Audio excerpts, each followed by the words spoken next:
사사기 4장 1절에서 5절 말씀을 봉독하겠습니다. 에훗이 죽으니 이스라엘 자손이 또 여호와의 목전에 악을 행하매 여호와께서 하솔에게 통치하는 가나안 왕 야빈의 손에 그들을 파셨으니 그의 군대 장관은 하로셋 학고임에 거주하는 시스라요. 야빈 왕은 철병거 900대가 있어 20년 동안 이스라엘 자손을 심히 학대하였으므로 이스라엘 자손이 여호와께 부르짖었더라. 그때 라ጲ도스의 아내 여선지자 드보라가 이스라엘의 사사가 되었는데 그는 에브라임 산지 라마와 베델 사이 드보라의 종려나무 아래에 거주하였고 이스라엘 자손은 그에게 나아가 재판을 받더라. 아멘. 할렐루야. 하나님의 크신 은혜가 또 위로하심이 오늘도 예배하는 여러분 모든 심령 가운데 함께 하시기를 주님의 이름으로 축복합니다. 한 주간 많이 힘드셨죠? 몸이 힘든 것보다도 정신적으로 굉장히 온 국민들이 굉장히 큰 스트레스를 받고 있는 것 같습니다. 그런 마음 가운데 하나님께서 또 오늘 예수님께서 우리 말씀을 통해서 또 우리 성도들의 귀한 교제를 통해서 위로와 또 우리의 무너진 마음들이 다시 세움을 받는 그런 귀한 은혜 주시기를 주님 이름으로 축복합니다. 세상이 그렇습니다. 늘 보면 세상이 우리를 늘 실망시키고 또 우리를 낙심하게 하기도 하고 그렇죠. 믿었는데 또 그렇게 또 믿는 도끼에 발등 찍힌다고 하는 것처럼 그렇기도 하고 그렇습니다. 그럴수록 우리 눈을 더욱더 높이 들어서 하늘에 계신 하나님 바라보면서 우리가 소망 가지고 주님 앞에 나아가야 할 줄로 믿습니다.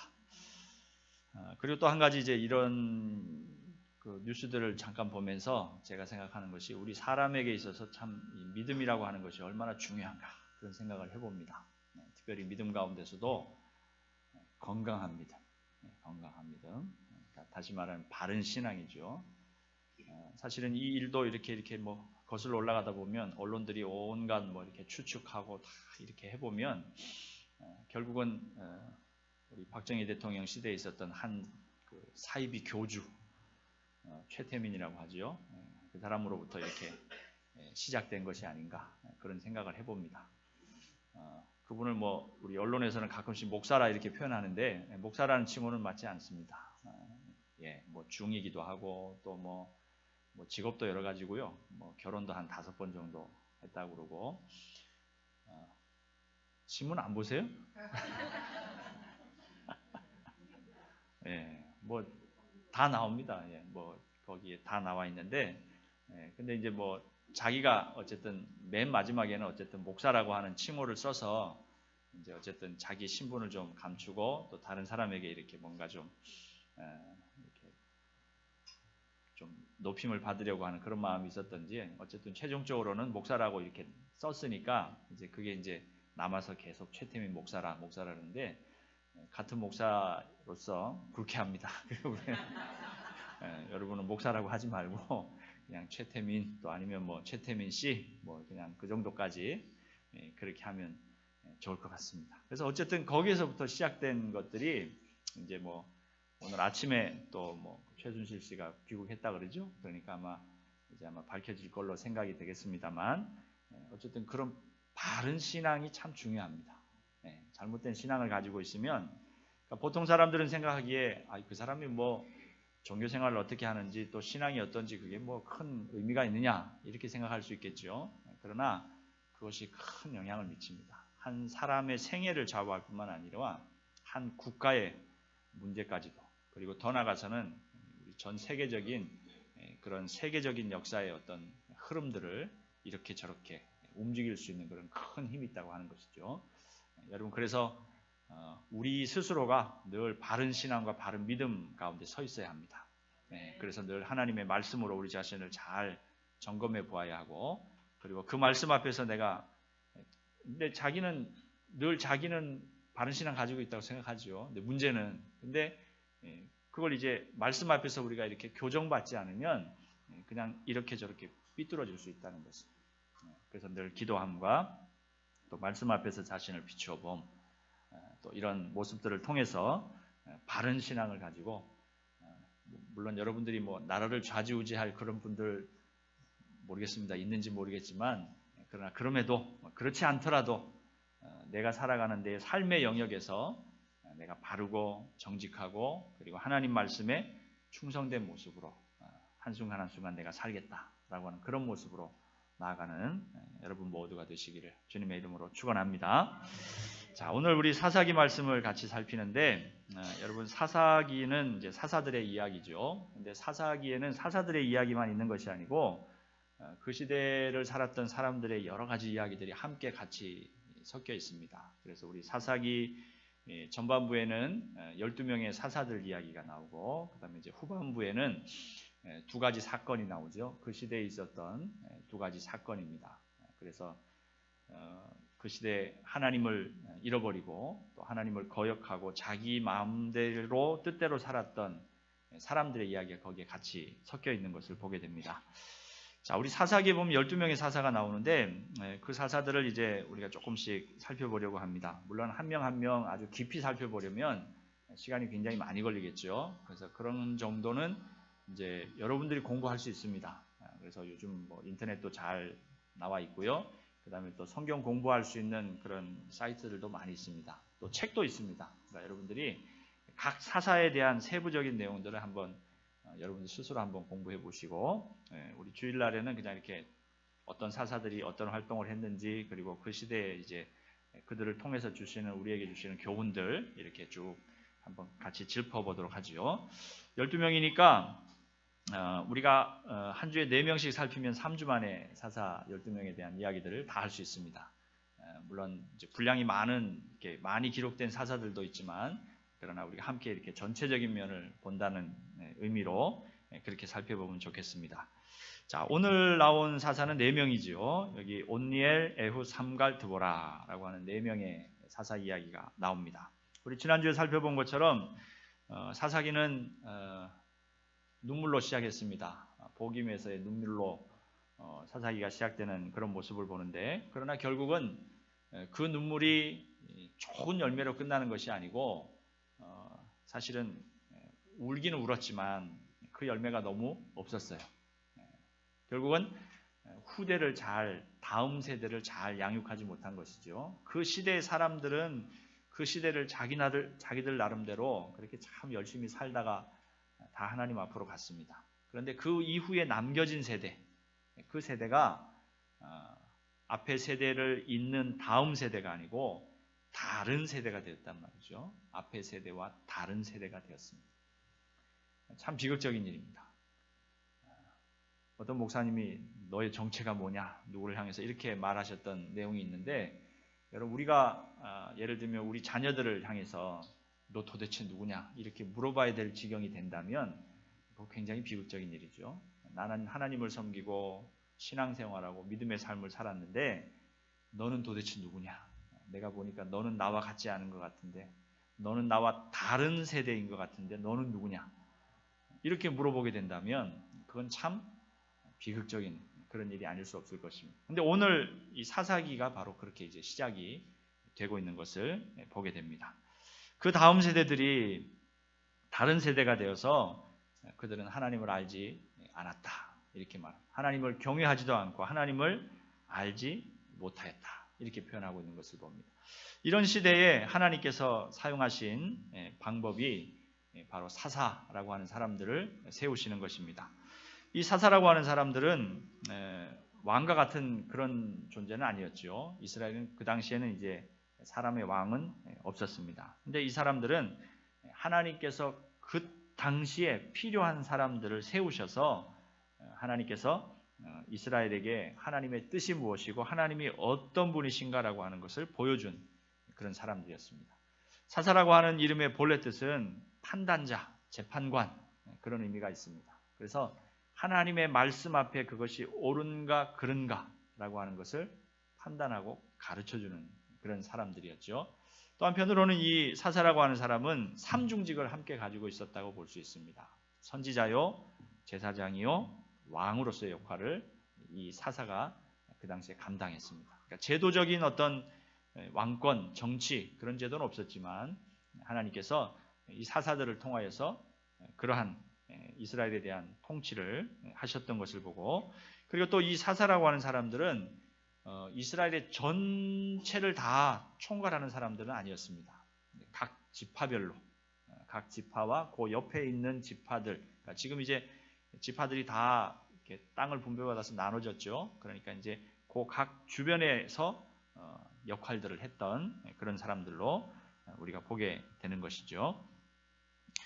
하나님께서 이스라엘 백성들을 각 그 땅을 분배해서 각 지역으로 나누어 놓으셨던 그 이유를 지난주에 설명을 드렸죠.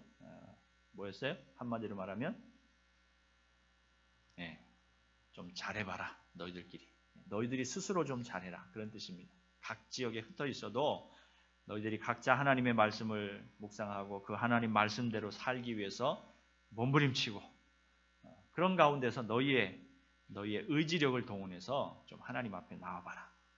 하나님 앞에 순종해라. 그런 의미였습니다. 근데 이제 그런 부분들이 굉장히 쉽지 않은 부분이죠. 그리고 또 한 가지는 하나님께서 그렇게 하셨던 이유는 우리의 삶도 역시 마찬가지입니다만 우리가 경험해보고 살아봐야 됩니다. 우리 스스로 어떤 것을 이겨봐야 돼요. 시험이 왔을 때 그 시험을 우리 스스로가 이겨봐야 그만큼 우리가 성장하는 것이고, 또 그것을 통해서 하나님의 귀한 뜻을 더 체감하게 되는 것입니다. 여러분, 우리가 말로 듣고 책을 보고 배우는 것, 그것하고 실제로 내가 살아보고 깨닫는 것하고 많은 차이가 있죠. 그런 차이점이 있을 것입니다.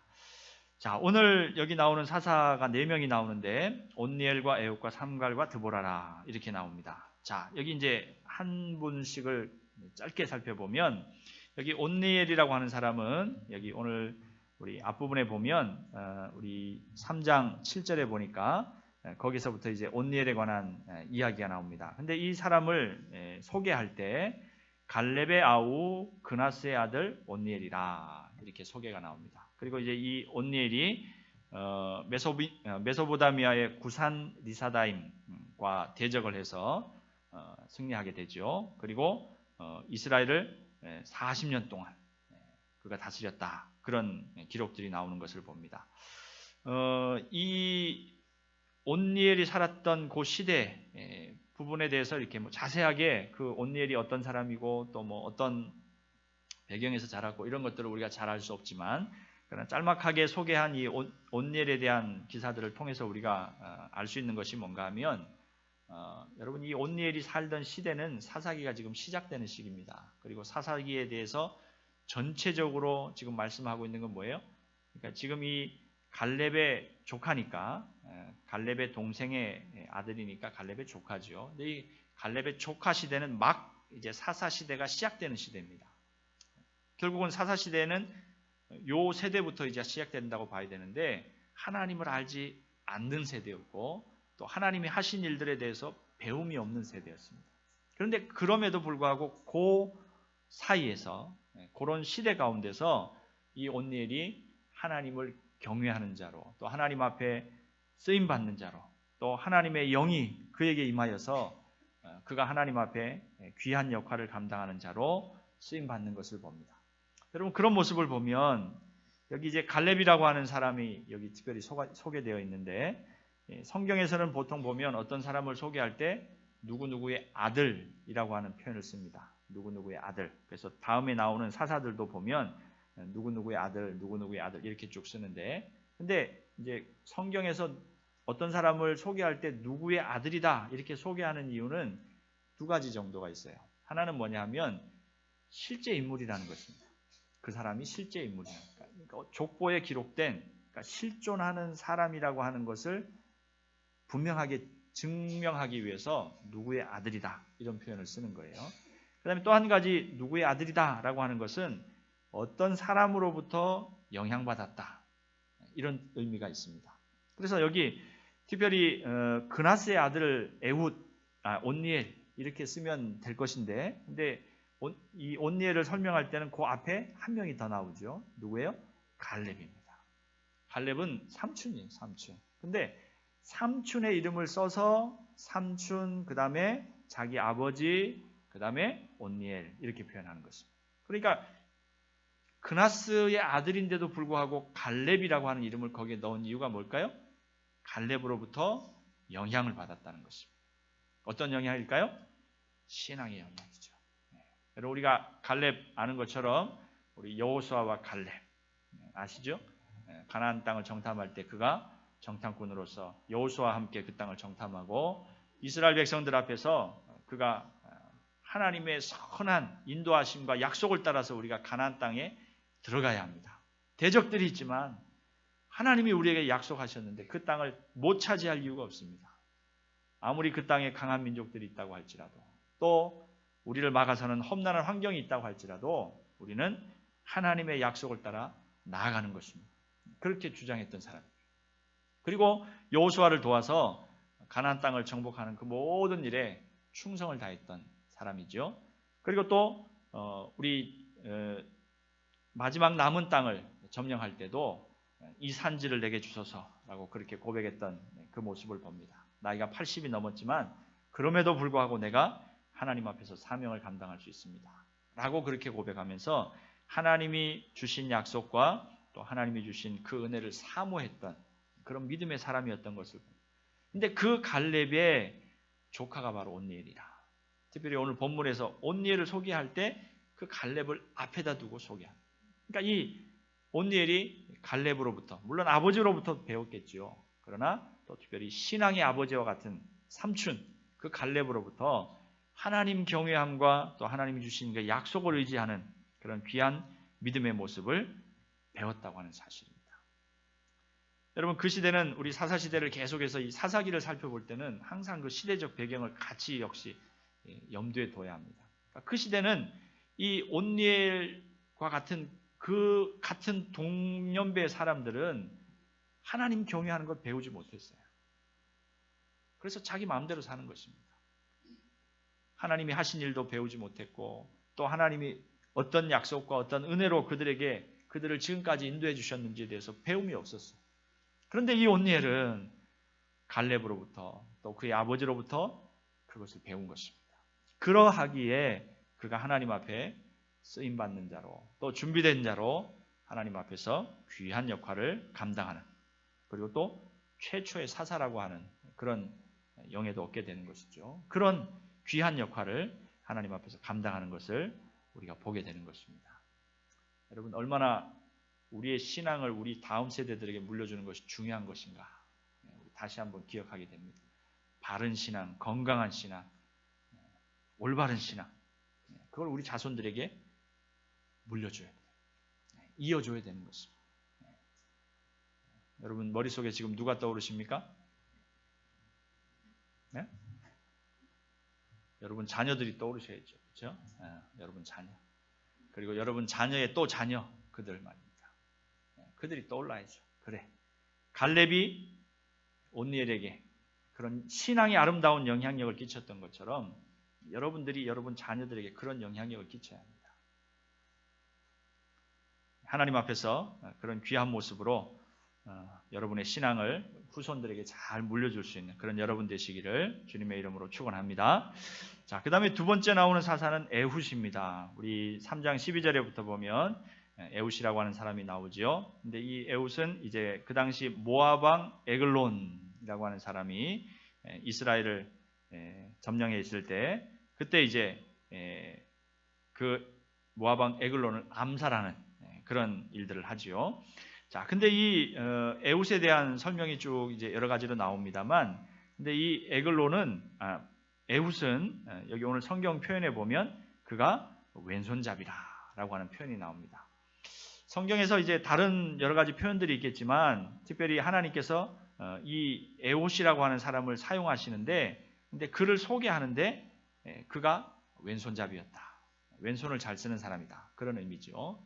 근데 이제 성경에서 이 왼손을 잘 쓴다라고 하는 이 표현을 이제 몇 가지로 해석할 수가 있는데 어떤 분들은 그냥 오른손보다 왼손을 더 잘 쓰는 사람이다라고 하는 그런 표현도 쓰는데 또 어떤 분들은 이걸 조금 더 적극적으로 해석하면 오른손에 장애가 있는 사람이다 그런 표현도 씁니다. 그래서 왼손을 주로 쓰는 사람이다 이런 의미로 해석을 하는 것이죠. 자, 그런데 성경에 보면 여러분도 우리가 아는 것처럼 성경에서는 가끔 오른편, 왼편이라고 하는 그런 표현들을 씁니다.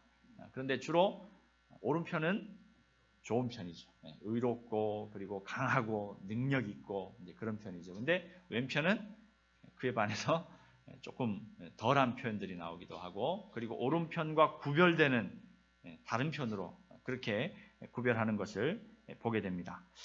우리 전도서 10장 2절에도 보면 이런 표현이 나오는데, 지혜자의 마음은 오른쪽에 있고 우매자의 마음은 왼쪽에 있느니라, 이런 표현이 있습니다. 왼쪽하고 오른쪽이 무슨 상관인가 그럴 수 있겠지만, 근데 벌써 그 말에 오른쪽과 왼쪽이라고 하는 것을 어느 정도 구분하고 있는 것을 우리가 보게 되는 것이죠. 그만큼 왼쪽, 그러니까 왼손을 잘 쓴다, 왼손잡이다. 그러니까 뭐 오해하지 마십시오. 여러분 가운데 지금 뭐 왼손 쓰시는 분들이 있을 줄 아는데, 근데 성경적인 표현으로는 왼손잡이라고 하는 것이 정상적이진 않다, 그런 의미죠. 일반적이지 않은 그런 의미로 보는 것이죠. 그래서 아까 말씀드린 것처럼 좀 더 적극적으로 해석하면 오른손에 장애가 있는 사람이 아닌가, 그렇게까지도 봅니다. 자, 그런데 그런 상황 가운데서 하나님께서 이 에훗을 사용하시는 것이죠. 여러분, 사사들이 이제 앞으로 쭉 등장합니다만 사사들이 참 다양한 사람들이 등장합니다. 그래서 오늘 여기 나오는 왼손잡이, 그러니까 왼손잡이 사사, 이 에훗의 별명이 왼손잡이에요. 그러니까 왼손잡이 사사도 나오고요. 또 그다음에 우리 뒤에 보면 드보라는 또 여자고요. 또 이 삼갈이라고 하는 사람은 뭐였어요? 목동입니다. 목동. 양치기였어요. 다윗처럼. 그래가지고 그런 상황 가운데서도 하나님이 쓰시는 것입니다. 수많은 사람들 가운데서 하나님께서 다양한 사람들을, 또 하나님 앞에 충성된 자들을 부르셔서 하나님께서 그가 처한 환경과 또 그가 가지고 있는 모든 그들의 자질들을 다 사용하셔서 하나님의 역사를 이루시는 것이다 라고 하는 것입니다. 여러분, 그러므로 우리에게 뭔가 부족함이 있어도 그것이 우리 자신의 약점이 되지 않는 것입니다. 오히려 하나님께서 그것을 사용하셔서 강함으로 바꾸십니다. 사도 바울의 고백처럼 내가 약할 때 하나님께서 나에게 능력 주심으로 그것이고 강함이 된다고 말합니다. 내가 약한 것이 오히려 하나님의 은혜가 내게 임하는 통로가 되는 것이라고 사도 바울이 고백함처럼 오늘 하나님께서 이 에훗을 그렇게 사용하시는 것입니다. 우리 3장의 본문을 보면 이 에훗이 자기가 약점이 있는 것을 알지만 그걸 적극적으로 활용합니다. 그래서 적진에 들어가서 이제 상대방 왕을 암살하려고 하는데, 칼을, 한 규빗 되는 칼을 만들어 가지고 자기 허벅지에 찼습니다. 근데 여러분, 보통 사람들은 오른손을 쓰니까 칼이 어느 쪽에 있을까요? 칼이 왼쪽에 있죠. 왼쪽에 있어 이렇게 뽑으니까.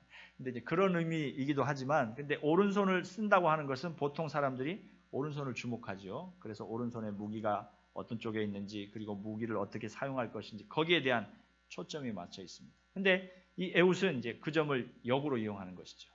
자기가 왼손을 쓰니까 자기가 왼손으로 쓰기에 좋은 쪽으로, 그리고 그것을 숨기기에 합당한 모습으로 그렇게 사용하는 것입니다. 그래서 우리 10절에 보니까 한 규빗 되는 좌우의 날성 칼을 만들어서 그의 오른쪽 허벅지 옷 속에 찼다, 이렇게 나옵니다. 여기 오른쪽, 그렇죠? 왼손이 여기니까 이렇게 뽑는 것입니다. 오른손을 쓰는 사람은 칼을 왼쪽에 차지요. 이렇게 뽑으니까 그렇게 상대방을 속이는 것이죠.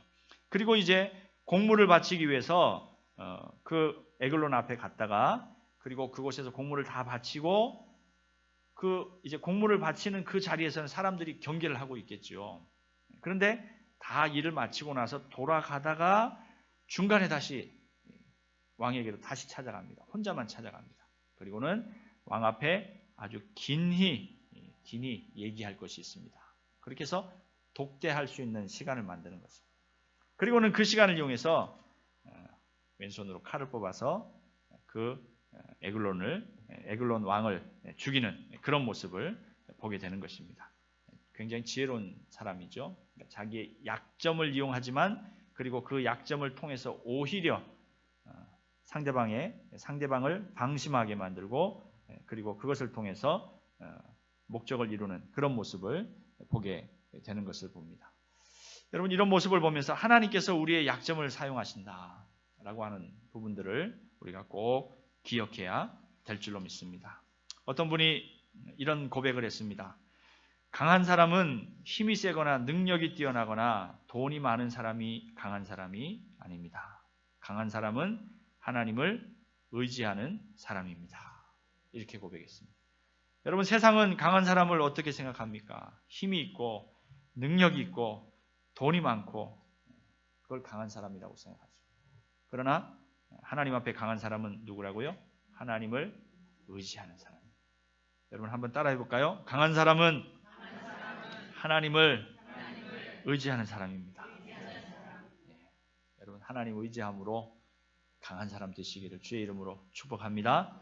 마귀가 주변에 얼쩡거리지도 못할 만큼, 그리고 모든 사람들이 엄두도 내지 못할 그런 일들을 믿음 가운데서 척척 해낼 수 있는 하나님을 의지하는 그런 강한 사람 되시기를 주님의 이름으로 축원합니다. 자, 이렇게 이제 그 다음에 이제 에훗이 설명되었고요. 그 다음에 이제 잠깐 짧게 여기 한 절로 설명하고 있는 또 한 사람의 사사가 있는데, 우리 31절, 그러니까 3장 31절에 보니까 에훗이라고 하는, 에훗 이후에 삼갈이라고 하는 사람이 등장하는 것을 봅니다. 우리 지파는 아마도 납달리 지파로 해석이 되고요. 그 다음에 그가 싸운 대적은 블레셋 사람들입니다. 근데 이 짤막한 한 구절 속에 이 삼갈의 모습이 표현되어 있는데, 소 모는 막대기로 블레셋 사람 600명을 죽였고 그도 이스라엘을 구원하였더라. 이렇게 말합니다. 여러분, 여기 소 모는 막대기가 나오는데, 이 소 모는 막대기는 그냥 이렇게 나무 하나 꺾어 가지고 만든 그런 지팡이 같은 거예요. 우리 양들 모는 목자들이 가지고 있는 그런 지팡이죠. 물론 이제 위급한 순간에는 나쁜 짐승이 오면 그것을 쫓기도 하고 또 양들을 이리저리 이렇게 인도하는 그런 막대기죠. 그러니까 소모는 막대기다. 그러니까 이 표현은 그냥 보잘것없는 것이고 하찮은 것입니다. 창이나 칼이 아닙니다. 무기가 아닙니다. 그런데도 하나님께서 그를 사용하심으로 그것으로 600명을 물리쳤다는 것입니다. 아주 놀라운 것이죠. 그러니까 이것은 그 막대기의 능력이 아닙니다. 또 이 삼갈이라고 하는 사람의 능력도 아니에요. 이 삼갈은 우리 소 모는 막대기 가지고 있었다는 거 보니까 뭐예요? 그냥 소 치는 사람이에요. 소 모는 사람이에요. 그 사람이 전문적인 무술을 훈련받거나 군사적인 훈련을 받은 사람이에요. 그러니까 600명을 물리칠 수 있었던 그 힘이 어디서부터 온 것이냐면 하나님께서 주신 것입니다. 여러분, 하나님 앞에서 쓰임 받을 때 하나님께서 이와 같은 모습으로 우리들을 사용하시는 줄로 믿습니다. 그러므로 오늘 우리 교동문에도 보니까 이 보배를 질그릇에 가졌으니 우리가 그렇게 표현하죠. 여러분, 그 말은 무슨 뜻입니까? 중요한 건 이 질그릇이 아니고 뭐예요? 보배가 중요하잖아요. 우리 안에 하나님의 능력이 임하신다는 거예요. 그 능력으로 하나님의 귀한 일들을 이루어 가신다는 것입니다. 여러분, 그러므로 여러분, 우리의 연약함 또 우리의 부족함, 그것으로 인해서 낙심하고 절망하지 마시기 바랍니다. 하나님이 우리 안에 계시면 우리가 보화를 담은 그릇이 되는 거예요. 여러분, 예전에는 지금은 이제 좀 다릅니다만 그릇은 뭘 담느냐에 따라서 달라지는 것입니다. 소주병이 맨 처음에 나올 때 거기 소주가 담겨 있으면 뭐예요? 소주병이에요. 근데 그 소주병 잘 씻어가지고 예전에 할머니들이 거기다 참기름 담아가지고, 예? 비누로 해가지고 고무줄로 묶어가지고 예전에 그렇게 썼잖아요. 그러면 그 병은 뭐예요 이제? 참기름병. 그러니까 뭐가 담겨 있느냐, 그게 중요한 거예요. 우리도 마찬가지입니다. 오늘 여기 사도 바울도 우리 안에 보배를 가졌다. 나는 질그릇이지만 보배를 우리 안에 담겨 있다는 거예요. 그럼 그게 뭐예요? 보배를 담은 그릇입니다. 질그릇이 아니에요. 보화를 담은 그릇이 되는 것입니다. 오늘 이 삼갈이라고 하는 사람도 그가 소를 치는 사람이었고 그가 손에 든 것은 겨우 막대기 하나였습니다. 그러나 하나님께서 그를 사용하심으로 이스라엘을 구원하는 자가 되었고 또 큰 하나님의 귀한 쓰임을 받는 모습들을 우리가 보게 되는 것입니다. 여러분, 우리에게도 그런 은혜가 있는 줄로 믿습니다. 여러분 안에 성령께서 계시고 여러분 안에 주님께서 계시고 여러분 안에 하나님께서 거하시는 거룩한 성전이 되어서 하나님의 귀한 일들을 잘 감당하고 하나님의 영광을 나타내는 여러분 모두가 되시기를 주의 이름으로 축복합니다. 자, 네 번째 오늘 사사는 드보라죠. 어떤 사람이 성경에 나오는 숫자들 가지고 무슨 얘기를 하다가 우리나라 사람들 좋아하는 숫자가 뭐예요? 3하고 7. 중국 사람들은 8자 좋아하죠. 그러면서 이제 얘기하다가 또 7하는 숫자가 있어요. 7하는 숫자는 뭐예요? 4자. 죽을 4자다 그래가지고 어떤 데는 엘리베이터에 4층이 없어요. 4자도 빼놓기도 하고 뭐 요즘은 그렇지 않습니다만 뭐 병실에도 4자 들어가는 병실 빼기도 하고 막 그러죠. 재수없다고 그러면서 4자가 안 좋다고 막 그러면서 성경에 4자가 제일 많이 들어가는 구절이 어딘가 어떤 분이 그걸 찾아봤어요. 그게 뭐예요? 사사기 4장 4절. 오늘 여기 4장 4절. 그래가지고 그 구절 읽어보니까 뭐라고 나와요? 그때 랍비도세 아내 여선지자 드보라가 이스라엘의 사사가 되었는데, 아니, 막 그 사람이 막 깜짝 놀라는 거예요. 이럴 수가. 아니 왜 그러세요? 그러니까 여자가 사사가 됐잖아요. 이거 보세요. 이거 큰일 났어요. 막. 여자분들이 좀 기분 나쁘시겠지만 여러분 그런데 전혀 걱정할 일이 아닙니다. 하나님께서는 아까 뭐라고요? 다양한 사람들을 사용하세요. 하나님 앞에서 우리 모든 사람들이 사용해요. 사실 우리 이스라엘 역사에 보면 여자로서 이스라엘을 통치하던 것이 없습니다. 그렇죠? 우리 아브라함 족장 시대부터 시작해서 물론 우리 여성들의 역할이 컸지만 리더십은 대부분이 거의 모든 그 대부분이 다 우리 남자들을 통해서 하나님께 주셨죠. 그래서 창조 원리에서도 아담과 하와 아담을 지으시고 돕는 배필로 우리 여자를 지으신 것, 뭐 그것들이 이제 쭉 이렇게 연결이 됩니다만 그런데 오늘 본문에 보니까 드보라라고 하는 여자 사사, 우리 사사 가운데 여자 사사, 또 유일한 여자 사사기도 하고, 근데 이 드보라가 사사가 되어서 이스라엘을 돕고 통치하는 그런 모습을 보게 됩니다. 이 드보라는 여자답게 또 여성으로 할 수 있는 아주 세밀한 일들 또 그러한 부분들을 잘 감당하고 있는 것을 봅니다. 여기 보니까 그가 5절에 보니까 라마와 베델 사이 드보라의 종려나무 아래 거주하고 이스라엘 자손은 그에게 나가서 재판을 받았더라 이렇게 나옵니다. 여기 종려나무 아래에서 거주하였다 이렇게 표현이 나오는데 이 종려나무 아래라고 하는 이 표현들이 우리 성경에 보면 꼭 그런 건 아닙니다만 대부분 뭐와 연결되고 있냐면 기도하는 것과 연결되어 있어요. 나무 아래, 나무 그늘 아래라고 하는 이런 표현들. 우리 엘리사도 보면 그 로뎀 나무 아래라고 하는 그런 표현들이 나오죠. 그러니까 그런 표현들이 주로 기도하고 연결되어 있습니다. 그러니까 이 드보라가 물론 다른 사사도 그렇겠지만 삼손은 좀 아니지만 다른 사사들이 하나님 앞에 기도하는 일에 집중했습니다. 그런데 특별히 이 드보라 더더군다나 이런 표현들을 보면 그가 하나님 앞에 기도했던 여인이었던 것을 봅니다. 기도하는 가운데 하나님의 뜻을 구하고 그리고 또 다른 사람들에게 지혜로 그들을 재판하는 일을 했지요. 자, 그런데 그때에 이제 가나안 왕 야빈을 통해서 하나님께서 이스라엘이 이제 고난 가운데 있는 그것을 보시고 하나님께서 이 드보라를 통해서 이스라엘을 구원하시는 그런 모습을 봅니다. 그런데 이 드보라는 여자이니까 전쟁에 나가서 싸울 수 있는 그런 역할이 아니죠. 그래서 하나님께서 붙여주신 사람 바락이라고 하는 사람 그에게 용기를 줍니다. 그리고 그에게 하나님의 명령을 전달합니다. 그리고 네가 나가서 싸워라 이렇게 얘기합니다. 그럴 때 이 바락이라고 하는 사람이 참 조금은 약한 사람이었던 것 같아요. 첫 번째 우리 드보라가 나가서 싸우라고 이렇게 얘기하니까 뭐라고 얘기합니까? 당신 안 가면 나도 안 갈 겁니다. 이렇게 얘기합니다. 우리가 그런 얘기 많이 하죠. 너 안 가면 나도 안 가. 뭐 이런 얘기 하는데 그 말은 의지가 된다는 말이죠. 혼자 가기 자신이 없다는 얘기. 사실 그 당시 상황이 그럴 만도 했죠. 여기 보니까 가나안 왕 야빈이 그 당시에 철병거를 가지고 있었다. 여러분 철병거라고 하면 요즘 말하면 아주 그냥 최신식 탱크 같은 겁니다. 최첨단 무기예요. 그런 무기를 가지고 있는 그 대적하고 싸우려고 하니까 아마 이제 하나님의 명령이긴 하지만 그래도 뭔가 자신감이 없었다. 드보라하고 같이 가자고.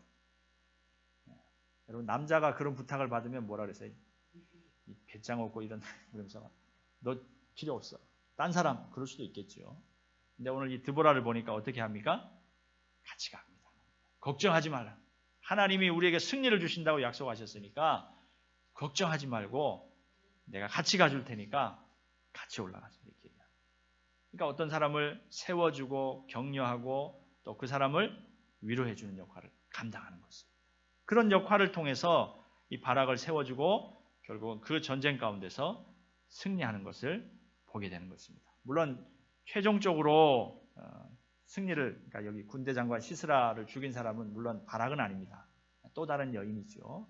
그렇지만 이 바락을 통해서 함께 귀한 승리를 이루는 그러한 모습들을 우리가 보게 되는 것입니다. 드보라에 대한 내용들을 우리가 살펴보면 여러분들이 쭉 보면 내용들이 쭉 나옵니다. 읽어보시면 쭉 살펴볼 수가 있죠. 우리가 이제 간단하게 우리 살펴본 것으로 우리를 대신하면 우리 드보라는 여자였지만 하나님 앞에 쓰임받는 자였고 또 여성이 가지고 있는 그런 세심함과 또 따뜻함, 또 다른 사람을 격려하고 세워주는 것, 이러한 모습들로 하나님이 주신 역할을 잘 감당하는 그런 모습들을 우리가 보게 되는 것입니다. 우리 교회에서도 그런 우리 여성분들의 역할이 지대하죠. 남자들은 그런 건 잘 못합니다. 우리 여성분들이 잘 하시잖아요. 그렇게 우리 교회를 세워가고 또 우리 성도들을 함께 하나 되게 묶어주는 그런 역할을 우리가 감당하게 되는 줄로 믿습니다. 오늘 4명의 사사들 우리가 짧게나마 간단히 살펴보았습니다. 온니엘, 에훗, 삼갈, 드보라. 하나님께서 다양한 사람들을 사용하시고 우리의 약점을 도리어 강점이 되도록 사용하십니다.